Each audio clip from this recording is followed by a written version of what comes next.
whatever kind of leader you are, sometimes we're not even aware that we're leading. But if you do it consistently, it will affect those people around you.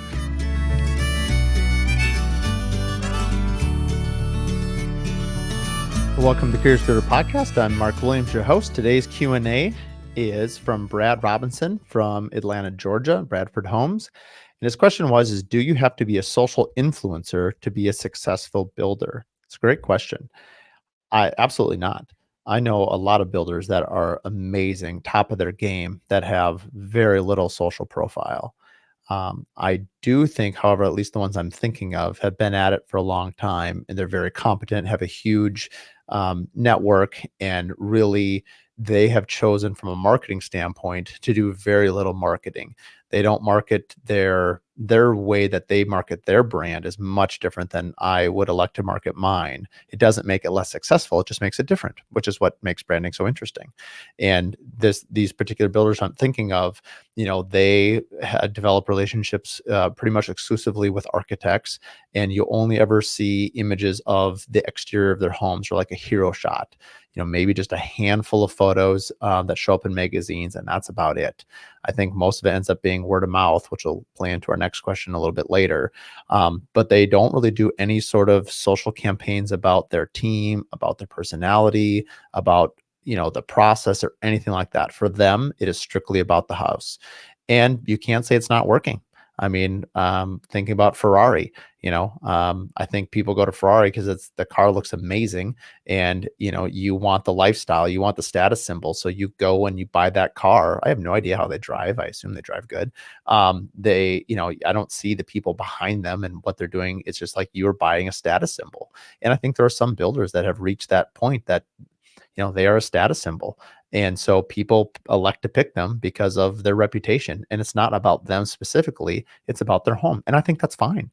And so I think maybe the way, and not specifically Brad who asked this question, but I've been asked this question before, because sometimes it's daunting. It's like, oh man, I just want to be a builder. I just want to build great stuff. Do I have to have a social media, influence? I think you do. I think in today's world, especially if you plan on being around the next 10, 15, 20 years, for you to have zero social media strategy at all, or any sort of footprint, I think you're missing a huge amount of the market. And a lot of people, I guess I should just say how I view social media in general as a temperature. It allows me, at least the things I'm interested in, people. I just love people. I mean, I love homes too, but I love people in homes. And so I gravitate towards people interacting with a home or a celebration of energy. You'll probably notice a lot, at least I try to get a lot of our, social videos. Maybe some of it's instructional, but a lot of it ends up being like, I want people to be excited. Like, you have so few seconds to catch somebody's attention. The one thing I don't like about social media is it doesn't do a very good job of long format video. And so, it's like you put all this effort into a small video that's like 6 seconds, and they might just scroll right past it. And you're like, and then, a week later, it's like they never see it again. So it's like very, very short. Where I think the website, if you can start taking your social media and dovetailing it into your newsletters, into your blogs, into YouTube, if you can, obviously even repost videos, because people often don't even see your videos. I think that was some advice that was given to me a long time ago, that don't be afraid to, if you have some great videos, repost that thing like 4 to 10 times a year. It's a great video, and your fans will just like seeing it again. And guess what? A lot of people have not seen it. I know, shout out to Style and Structure. They do amazing videos, and mainly because I'm a complete nerd from the 90s. I pretty much know every Disney song by heart, much to my family's chagrin, except for my sister, who will sing along with me. And back to Style and Structure, every year they seem to do a Disney theme song to one of their parade homes. They change the words. They've even flown in, professional singers to help them. It's awesome. So you should give them a look. Check them out on Instagram. But they have this one that they did with Lion King, and then they'll modify the words to their parade home. And I just think of the amount of time and energy and money that they put into that. But that's a one-time video. Hopefully they use it over and over again. I haven't talked to Danielle and Joe about this specifically, but it'd be interesting to see their thoughts on it. I mean, their community loves it. Like I love it. Like I look forward to it. And so, but it's not cheap. It's not without, you might get as many follows or as many looks as just, showing up on a job site and taking a video with your phone of like a cabinet install. It's kind of wild what, some videos sort of go viral or not. But I think the main question is just, I think you can absolutely be successful without being quote an influencer or having a really robust strategy. I It doesn't mean that there's not value there, however. And I think it's like anything. I think social media is a tool, and I think it is a good tool for certain things, but not a tool for everything. Someone, Morgan Molitor often talks about, when she's speaking and she's talking about how valuable your website is. There's very few things that you own digitally. You don't own Instagram. And so what you post there is being hosted there, but who's to say it's going to be there 5, 10 years from now? Hopefully it is. But your website you own as long as you keep paying your domain bill, and you want to put that on auto pay for sure. And so, I've had people I know that don't have a website. I think that is just colossally, I mean, frankly, ignorant, unless that is their goal. If their goal is to be hard to reach, if their goal is to be elusive, like, great, that's a brand strategy and it might be effective. And you hear sometimes about people that are ultra private. There's a builder here. I'm embarrassed to say because now I obviously know, but they do no advertising. I've never seen them advertise in any magazine. They have no social media. They have like 10 posts. Their website is terrible, and they do so much high-end work. It's amazing. And so they have devoted all of their marketing dollars, quote, marketing energy and budget into just impressing I think, I don't actually know this, but impressing their clients and impressing the architects that are feeding them work. The danger with that is if they ever ran afoul of a certain architect, or if they ever didn't please somebody, no one even knows who they are. How are they going to get any work? And so one thing that I've recognized even this last year, which has been a little bit slower or a lot slower than I would like it to be, is having multiple revenue streams. I think as well as, do you have to be successful to have, do you have to be a social influencer to be successful? Um, I think it's very helpful. I think it's probably in the day and age we're in, that's better often than not. Some of the people I know that don't have websites, I think it hurts them hugely, not to have a website in today's world. I mean, honestly, you could get a template and get a website up in about, half hour. So the idea that you wouldn't have a website is either extreme ignorance, incompetence, or some kind of master plan that no one knows what it is. And so, in absence of the last one, I think it's just the cost of doing business. You have to have some presence there. I think the hard part is like, which ones do you decide to post on? So, like, you've got YouTube, you've got TikTok, you've got Instagram, you've got Threads, you've got all these new emerging ones, and it's hard to keep track of them all. Like personally, I don't like Twitter. It's just too much stream of consciousness, and no one really wants to know what I have to say in a sentence. And I guess I'm surprised anyone even tunes into the podcast. So, but at least as long you can at least listen to somebody. So I'm just personally not interested in Twitter. I know obviously I'm a minority, or I should say X now. But I think do something that you can do regularly, whether it's LinkedIn, whether it's Instagram. And, if there's something that you follow, you might be your own client. And so if you're trying to relate to people that are like that is a helpful way to do it. And, I think if you're thinking about your clients, I think one helpful strategy that someone once told me was, if you want to, attract a certain client, you need to go where they go. And from a fishing analogy is you fish where the big fish eat. And so, think about the clientele that you are trying to attract. Are they going to Whole Foods? Are they going to Costco? Are they going to, the Mall of America, or are they going to a boutique shopping experience? Are they going to Aspen, or are they going to Orlando, Florida? Are they a young family, an old family? I mean, so I think giving some time to think about who your client is and who you want to attract, and it might be a little bit of everybody, but I think that will greatly impact which social platforms you decide to engage in, and also how you engage on those platforms. And then I think listen to your clients. I think there are some people for whatever reason, we try to spend a lot of time, mainly because I enjoy it, frankly. I enjoy social media. I enjoy the video creation. I enjoy, explaining things. I enjoy sort of being on camera and talking about things just because I think it's fun. I'm really proud of our team and I'm proud of what we do. And so I like to talk about it. And so, but if you don't like to do those things, like don't do them. You can find a different way to do it. A lot of people are successful with, going back to that earlier example of just having someone else document your homes. It doesn't have to be you. If you don't feel like you have the personality or you don't want to do it, then don't force yourself to do it. The only thing I would say about this is if you're unsure, just try it. Just because you don't want, I guess, find out if you want to, if you don't like it first, and don't be afraid to try it for a while, because, the whole fake it till you make it thing is super real. Like no one has a, I'm sure now they do, but no one has a little real blueprint on how to weave all this stuff together. Which is why I actually like social media, because you can be really authentic. And the one thing that I think it does really, really well, especially if you celebrate people and your brand, and if you are your company and you're talking about it, people get a real good sense of who you are and what your company must be like.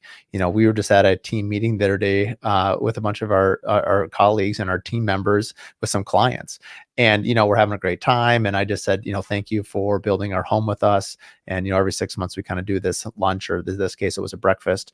And I just looked around the table and everyone is like really happy, and everyone's really enjoying everybody's company. And contrast that with the day before, we were talking about another company where we had just said, man, that owner is really prickly. And, it turns out some of their employees seem to be getting more and more prickly and just really sort of aggressive. And it's funny that leadership and how you treat people does matter. And it, whether you're a warm leader, a strong leader, a firm leader, whatever kind of leader you are, sometimes we're not even aware that we're leading. But if you do it consistently, it will affect those people around you. So the best way to do it would be to be deliberate about it. And where I'm going with this is that I feel like the messages that we put on social media, if we're thoughtful about it, can reflect the type of leadership that we want. I have not personally had any clients reach out to me and say, I want to build a home because of something that we saw on your Instagram page. But I have lots of clients that do pay attention to it, and maybe they come through our website. And I feel like it's a really good place for you to explain who you are as a company, that unlike a website, you can do it a little bit, but you can't interact quite as um, organically and authentically as you can on different social media platforms. So anyway, I've kind of gone around that question, I think, long enough. This episode is brought to you by Alpine Hardwood Flooring. They've been our partner now for over a decade, installing all our wood floors on all our new homes as well as our remodels. And on a personal level, Adam and Anthony Jankola, the owners, are just absolutely amazing people. They've been so supportive of my career, as well as doing anything we need to make sure that our clients are happy. And they work so well with our other vendors and trade partners at not only protecting their product, but also ensuring everyone else's looks great. So if you're looking for a wood floor or for a refinish, I highly recommend Alpine Hardwood Flooring. The second question is do you think word of mouth is as important as it used to be? I would almost argue it's more important than it used to be. I guess this is just a matter of your perspective, because I could really argue this question either way. Um, I think someone said we have to, we're just talking about social media. So you have to be hit with like 7 to 12 images or 7 to 12 things before you actually engage with that.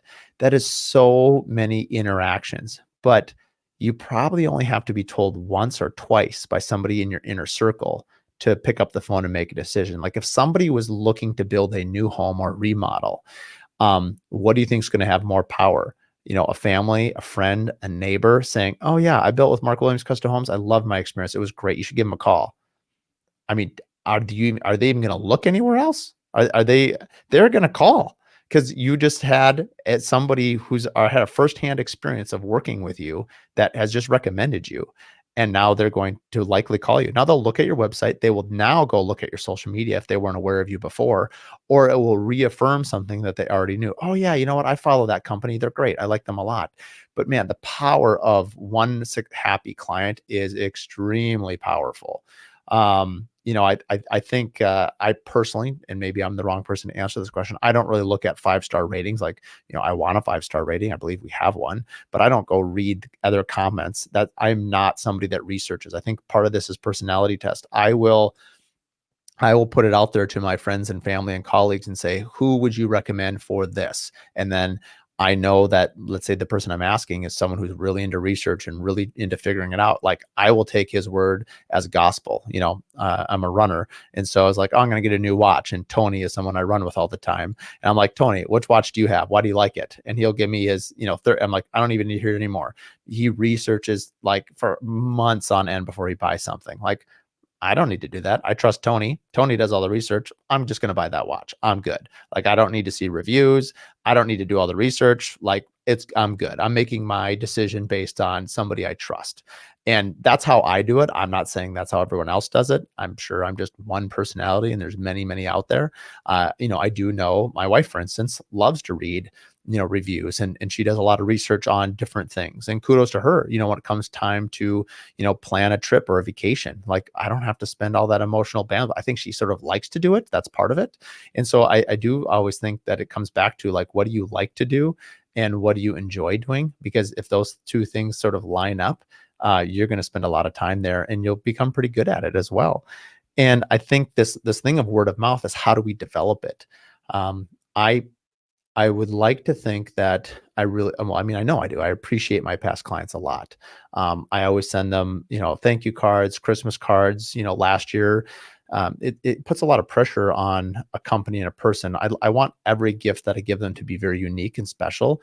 But when you start getting to have a lot of clients, it becomes a lot. And I'm not saying you can't do that, but last year, I think we had like 10 clients. And, when I say unique, like, unique style cutting boards with, their name engraved on it, but not just like that. It wasn't the same for every person. Like, everyone had to be different, had to mean something to them.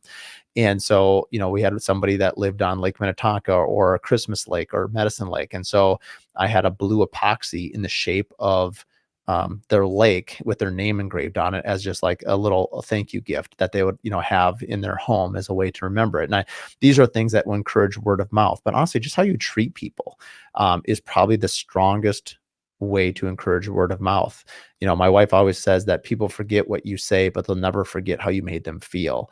And I think that's really, really wise words. And I think if we're trying to encourage our clients and encourage those around us to have a strong opinion of us so that their word of mouth is strong, be more mindful of how we treat them. I know I need to think of that way more often than I do. I get busy about my day and I do this, that, and another thing. And before I know it, the day is over. And have I really made that client feel special? I hope I have. I hope they know that I do care about them. We're excited to announce that we've opened up another Curious Collective. For the last year, we've had the Curious Builder Collective. We now have the Curious Builder Collective for designers. The first ones will be happening in September. All the details are going to be on our website. We have 30 spots available. Half of them have already filled.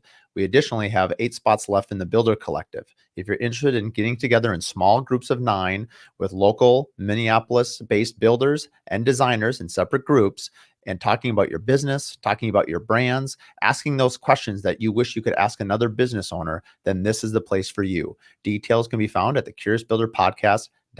But it could be as simple as, having something on your calendar that reminds you that, every Friday, write 2 thank you notes. I used to do this a long time ago on Thursdays. I used to write thank you notes to whoever I wanted to thank. And I need to get back to it, honestly, because it was something I really enjoyed and it was something that I prioritized. And, it's been about a year or two since I've done it and I sort of miss it. Just talking about it right now makes me think like, oh man, I haven't done that for a while.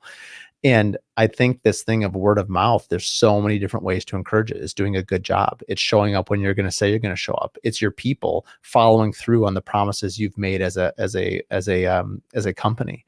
I think also asking, this is something I have not done, but I know would work, is asking your clients, what would you need to have happen for you to recommend us at the end of this job? And then check in maybe in the middle of the job and say, right now, if someone came to you, would you recommend us to your friends to build a home? And I think, designing a referral program around that, I have it on my many to-do lists to design a referral program. Someone in my Builder 20 has one that's pretty cool. And it makes me sort of want to spend more time developing, what a referral plan would look like. And it's always kind of a hard thing because you want people to refer you, but you also sort of want to reward them for doing it and sort of incentivize them. But at the same time, if you make it all about money, is it really a referral if they're doing it? It's a tricky nuance. I don't know the answer to this one. I'm still kind of figuring it out.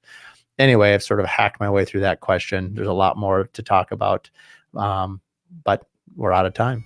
So I'll see you next week. Thanks for listening to the Curious Builder podcast. If you like what you listen to, please give us a 5-star rating and write us a review. It really means a lot. It's a great way for us to just understand what you like about the podcast and what we can keep doing. So like and review, and please share with your friends and family. Find out more at curiousbuilderpodcast.com.